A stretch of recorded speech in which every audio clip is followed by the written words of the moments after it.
Olá, começo por desejar que continuem bem de saúde e quero também, desde já, agradecer o vosso empenho na realização da tarefa proposta para esta passada semana, relativa à identificação dos objetivos e à formulação de questões de natureza qualitativa.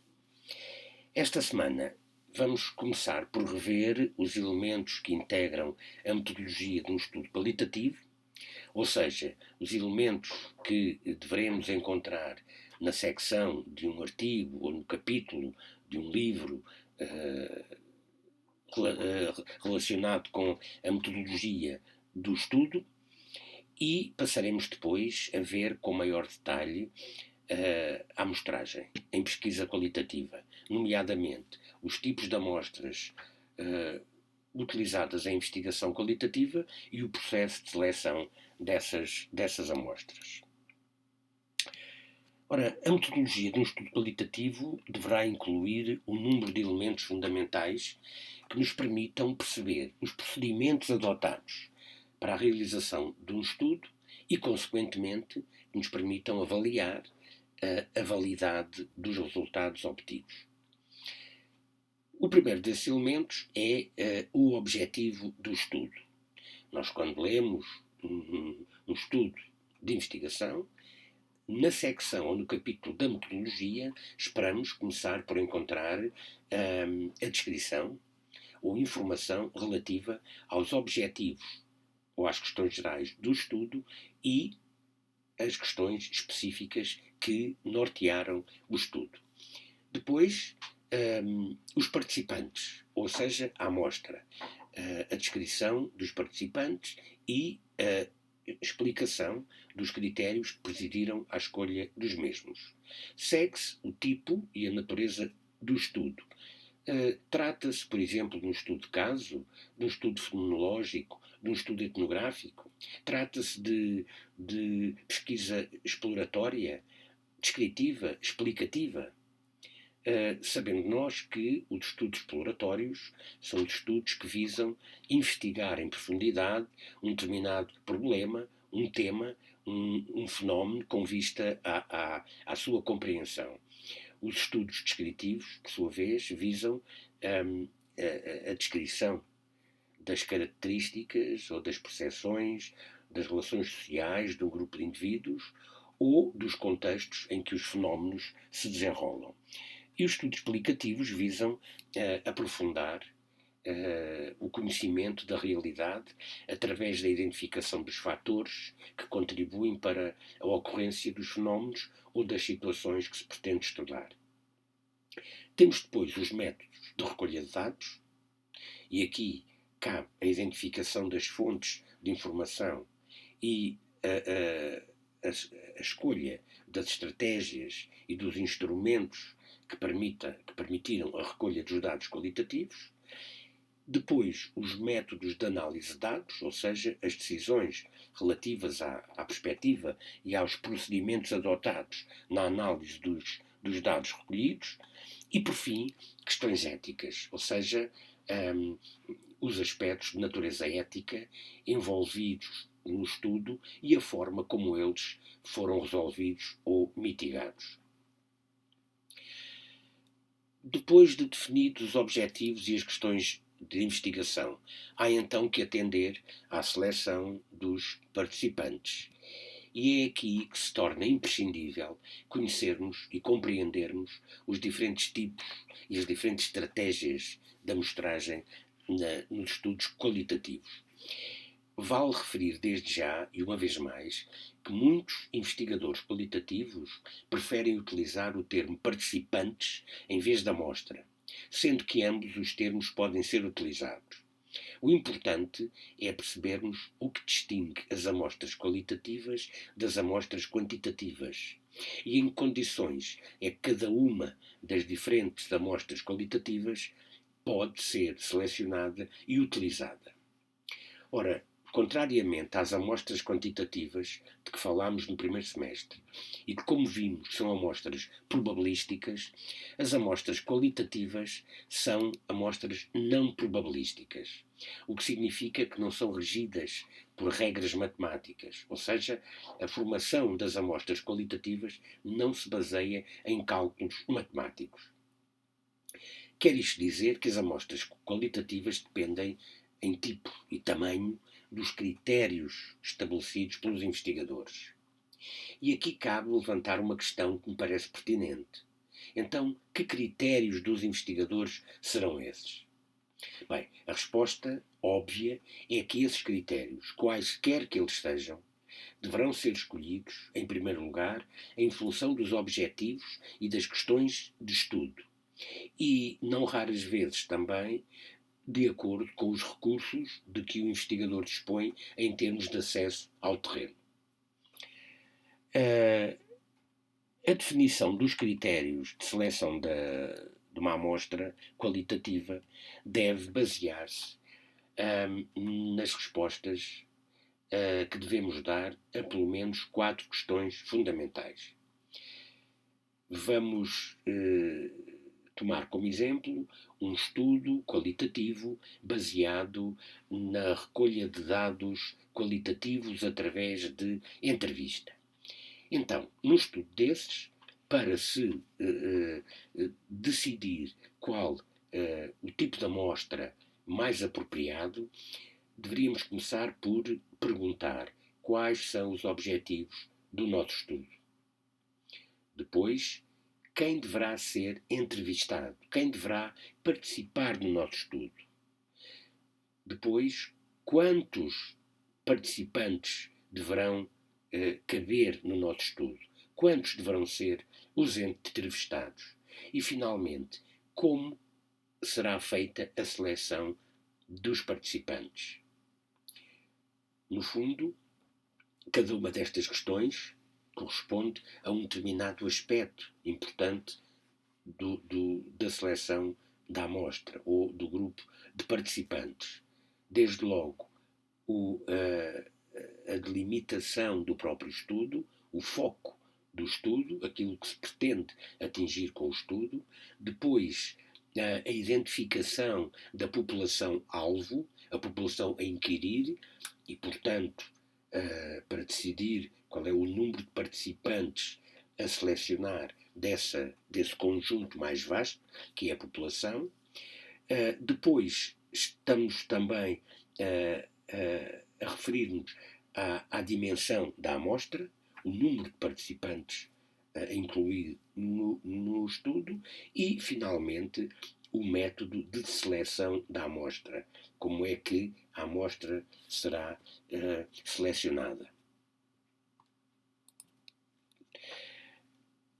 Portanto, as respostas a estas questões é que nos permitem escolher o tipo de amostra mais apropriado para o estudo que pretendemos realizar.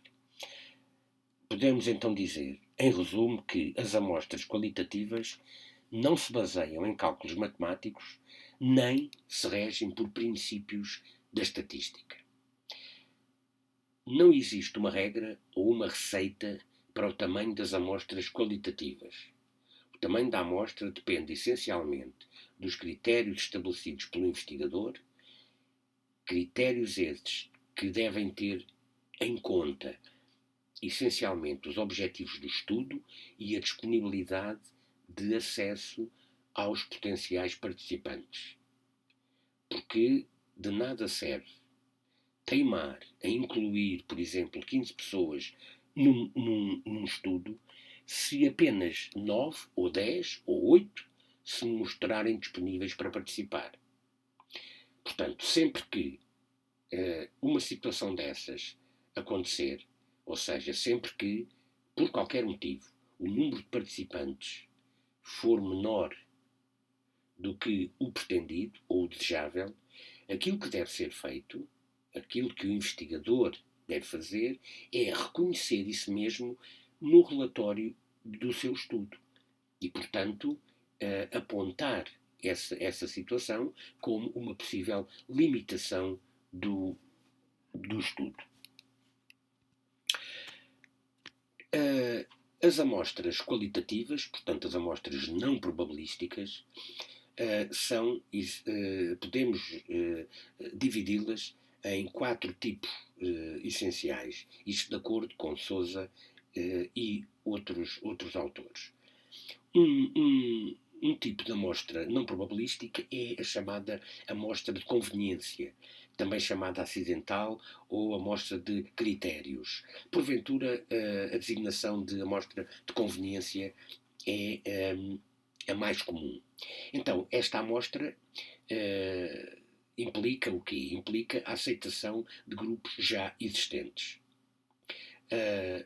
O investigador não tem aqui qualquer papel na formação destes grupos. Os grupos já existem, já estão formados naturalmente e, portanto, o investigador vai selecionar esses grupos, quaisquer que eles sejam, que existem já tal como estão formados. Podemos falar de grupos de escolas como exemplos, cursos, professores ou educadores de uma determinada escola ou de um determinado jardim de infância ou de um determinado agrupamento, um grupo de alunos de uma determinada turma. Portanto, são, de qualquer maneira, grupos já formados e que não dependem da vontade do investigador relativamente à formação desses mesmos grupos. Depois temos o tipo de amostra propositada, também chamada amostra intencional, ou de casos típicos. Esta é o tipo de amostra que é selecionada através da procura nos grupos já existentes dos sujeitos que reúnem as características específicas que são necessárias para o estudo que se pretende realizar. Por exemplo, se for um estudo na área da dislexia, então é o investigador que vai procurar no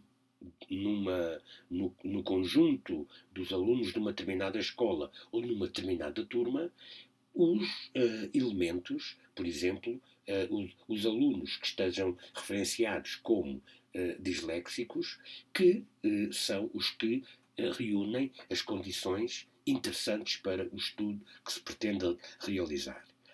Temos depois a amostra por cotas, também chamada amostra proporcional, que envolve a seleção de um número de indivíduos que reproduza proporcionalmente as características da população a que pertence. Por exemplo, podemos selecionar um grupo de alunos que reúne determinadas características, como sejam, por exemplo, o género, a idade, o nível socioeconómico, o aproveitamento escolar, e, portanto, que representam, de alguma maneira, a população a que pertencem. E temos, finalmente, como quarto grande tipo, a amostra chamada de bola de neve, ou em cadeia, ou também chamada uma amostra por redes. A designação mais comum é a amostra tipo bola de neve, e que é formada através da identificação de um número de sujeitos, que por sua vez identificam outros, e estes identificam outros, e assim sucessivamente. Ou seja, a amostra vai aumentando, vai crescendo como uma bola de neve. E, como exemplo, nós poderemos, por exemplo, num estudo acerca das condições ou das características de determinados docentes ou do trabalho, por exemplo, do trabalho colaborativo numa determinada escola ou num determinado agrupamento. Os diretores de uma escola, dessa escola ou desse agrupamento, poderão indicar-nos aleatoriamente os educadores ou os professores que lhes parecem reunir as características requeridas para o nosso estudo. Esses professores, esses educadores, por sua vez, falando connosco vão-nos fornecer os dados que nós precisamos para o nosso estudo e vão também indicar-nos outros colegas que lhes pareçam que são interessantes para o nosso estudo. E assim sucessivamente. Ora, para esta semana, a tarefa que vos proponho é já um trabalho de grupo também, é um trabalho em pequeno grupo, que implica a leitura do estudo de Santos e Martins, 2014, que está disponível na Moodle, e é um estudo do qual eu retirei aquela secção dos resultados com que trabalhámos a semana passada. Então agora vocês já têm à vossa disposição o estudo completo, é um artigo, e aquilo que vos é pedido é que vocês leiam esse estudo e que nesta ficha façam duas coisas. Primeiro, trata-se de listar os elementos da metodologia que aparecem nesse artigo. É só indicar na lista, é-vos fornecida a lista desses elementos e vocês só têm de indicar os elementos que encontram neste artigo. Uma segunda parte dessa ficha tem a ver com a amostra, ou os participantes. Portanto, são duas questões relativamente à amostra. Ou seja, que tipo de amostra é que vos... duas questões... não, são três questões. A primeira é, digamos, a dimensão da amostra. Em segundo lugar, que tipo de amostra é que vos parece que é aquela amostra. Isto de acordo com esta tipologia, este quadro que nós acabamos de ver. E, em terceiro lugar, sugerirem como é que os participantes foram selecionados para integrar a amostra do estudo. Como sempre, dúvidas que haja, há o fórum de esclarecimento de dúvidas que está disponível ao longo da semana e poderão sempre contactar-me para o esclarecimento de dúvidas que for necessário fazer. Desejo-vos então bom trabalho e boa semana.